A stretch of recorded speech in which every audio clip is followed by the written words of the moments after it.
నమస్తే. మనం మహామంత్రి తిమ్మరుసు మూడవ భాగం చెప్పుకుందాం. సాళువ నరసింహరాయుడు 1491లో చనిపోయాడు. అప్పుడు అతని పెద్ద కొడుకు సాళువ తిమ్మరాయలని రాజుగా చేసి రీజెంట్గా తొలువ నరసరాజు పాలన వ్యవహారాలు చూసేవాడు. అయితే నరసరాజు శత్రువులు అసూయతో ఈ తిమ్మరాయుడిని హత్య చేసి అపనింద నరసరాజు మీద వేశారు. అప్పుడు ఈ అపనింద భరించలేక నరసరాజు తిమ్మరుసుని సలహా అడిగాడు, ఏం చేద్దాం ఇప్పుడు ఇలా జరిగిందని. అప్పుడు తిమ్మరుసు అన్నాడు, ఎవడు కుట్రదారుడు అన్నది తర్వాత చూద్దాం, ముందు సాళువ నరసింహుని రెండో కొడుక్కి పట్టం కట్టు, దానివల్ల నీవేమీ స్వార్థపరుడివి కావు, రాజు కుటుంబానికి విశ్వాసపాత్రుడివి అని జనం నమ్ముతారని సలహా ఇచ్చాడు. అప్పుడు రెండో యువరాజుని ఇమ్మడి నరసింహరాయ అనే పేరుతో గద్దె ఎక్కించాడు నరసరాజు. ఇతను కూడా బాలుడే కాబట్టి పాలన నరసరాజే చూసేవాడు. కానీ కుట్రదారు నెమ్మదిగా ఈ కొత్త రాజుకి ఆయన దగ్గర ప్రాపకం సంపాదించి అతని బుర్రలో నరసరాజు మీద తిమ్మరుసు మీద ద్వేషం కలిగించే ప్రయత్నం చేశాడు. ఇది పసిగట్టిన తిమ్మరుసు రాజుకి హితం చెప్పాడు. ఇవాళ మీ వంశం హంపి గద్దె మీద ఉండటానికి కారణం నరసరాజు అని గుర్తుపెట్టుకో.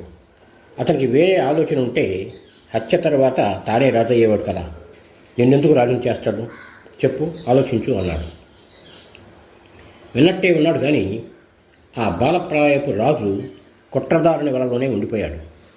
ఇక లాభం లేదని నరసరాజు పెనుగొండపోయి కొంత సైన్యం సమకూర్చుకొని రాజుపైన యుద్ధం ప్రకటించి కోట ముట్టడించాడు. రాజుకి ముందు లొంగిపోమ్మని హెచ్చరిక చేసినా లాభం లేకుండా పోయింది. అందువల్ల దాడి కూడా మొదలుపెట్టాడు.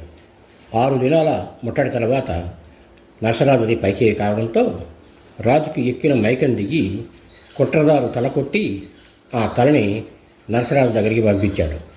నరసరాజు ఆ కుర్రాడిని వేరే దుర్గానికి పంపి ఒక విధంగా గృహ నిర్బంధంలో పెట్టాడు.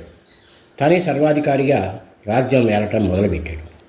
దీనితో సాళువ వంశ పాలన అంతరించి తుళువ వంశ పాలన ఆరంభమైంది.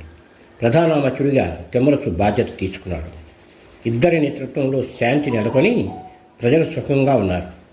బిజాపూర్ సుల్తాన్ ఆదిల్ షాకి కాసిం అనే బెదర్ సుల్తాన్ మంత్రి శత్రువుగా ఉన్నాడు.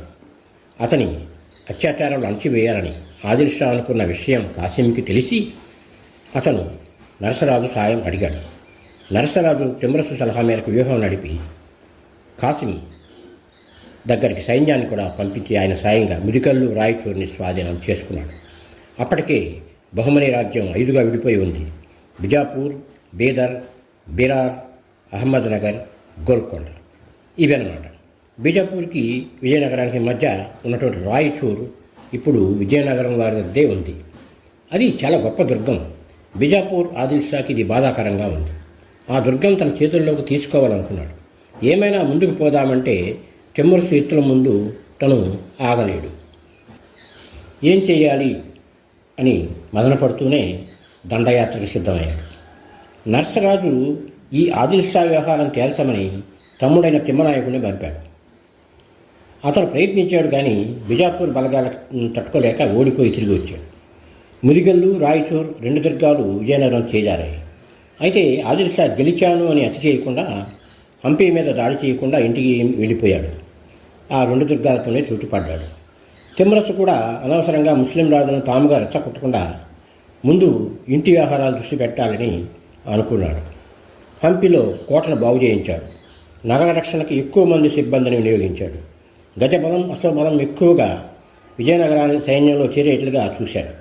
రాజ్యంలో ఎవరి శత్రువో గూఢచర్యం ద్వారా పసికెట్టి వారిని సామధాన భేద దండోపాయాల ద్వారా రాజుకు లొంగిపోయేలాగా మంత్రాంగం నడిపాడు.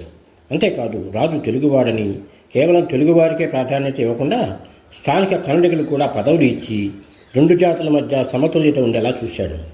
దగ్గర శత్రువు ఆదిల్ షా కూడా తిమ్మరుసు కోపదృష్టి తన మీద పడితే ప్రమాదం కొని తెచ్చుకున్నట్లే భావించి స్నేహం పాటిస్తున్నట్టుగా కనపడేవాడు. ఇది ఇప్పటి పరిస్థితి.